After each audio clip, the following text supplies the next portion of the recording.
வணக்கம். பாருங்கள், சட்டப்படிப்பின் மீது ஆர்வமுள்ள மாணவர்களுக்கான ஒரு முக்கியமான ஒரு செய்தி இது. நம்ம ஏற்கனவே சட்டப்படிப்பு சம்மந்தப்பட்ட முழுமையான விளக்க வீடியோ ஒன்று போட்டிருந்தோம். அதிலே சொல்லியிருந்தோம், சட்டம் படிக்கிறது அப்படிங்கிறது வழக்கறிஞர் ஆகிறதுக்கு மட்டும் இல்லை, நீதிபதி ஆகிறதுக்கும் அதுதான் அப்படின்னு சொல்லியிருந்தோம். ஸோ அந்த அடிப்படையில் இதுக்கு முன்னாடிலாம் பார்த்தீங்கன்னா, போன வருஷம் கூட பார்த்துருக்கலாம், அதுக்கு முன்னாடி கூட பார்த்துருக்கலாம், சமீபமாக செய்திகள் பார்த்துருக்கலாம். ரொம்ப இளம் வயதிலேயே போட்டித் தேர்வு எழுதி நீதிபதியாக ஆகியிருப்பாங்க. சட்டம் படிப்பு முடிஞ்சோடனே போட்டித் தேர்வு எழுதி நேரடியாக நீதிபதி ஆகியிருப்பாங்க. வழக்கறிஞராக பணியாற்றி இருக்கவே மாட்டாங்க. ஸோ அந்த மாதிரி ஒரு நடைமுறைக்கு இப்போ தடை விதிச்சிருக்காங்க. இப்போ அதில் திருத்தம் கொண்டு வந்திருக்காங்க. அந்த நடைமுறையில் திருத்தம் கொண்டு வந்திருக்காங்க. அது பற்றிய ஒரு செய்தி தான் இது. பாருங்கள், சட்டப்படிப்பை படித்த இளம் பட்டதாரிகள் 3 ஆண்டு அனுபவத்துக்கு பின்பே நீதிபதி தேர்வை எழுத முடியும். உச்சநீதிமன்றம் தீர்ப்பு. விரிவான செய்தியை பார்க்கலாம்.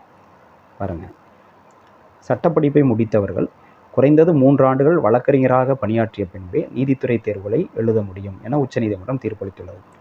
சட்டப்படிப்பை முடிக்கும் இளம் பட்டதாரிகள் நீதித்துறை தேர்வுகளை உடனடியாக எழுதி நீதிபதி பதவிக்கு வருவதை எதிர்த்து அகில இந்திய நீதிபதிகள் சங்கம் உச்சநீதிமன்றத்தில் மனு செய்தது. இந்த மனு உச்சநீதிமன்ற தலைமை நீதிபதி PR கவாய் மற்றும் நீதிபதி அகஸ்டின் ஜார்ஜ் ஆகியோர் அடங்கிய அமர்வில் நேற்று விசாரணைக்கு வந்தது. அப்போது நீதிபதிகள் அளித்த தீர்ப்பில் கூறியதாவது, சட்டப்படிப்பை முடிக்கும் இளம் பட்டதாரிகளை நீதிபதிகளாக நியமனம் செய்வது பல நடைமுறை சிக்கல்களுக்கு வழிவகுத்துள்ளது என உயர்நீதிமன்றங்கள் பலமுறை தெரிவித்துள்ளன.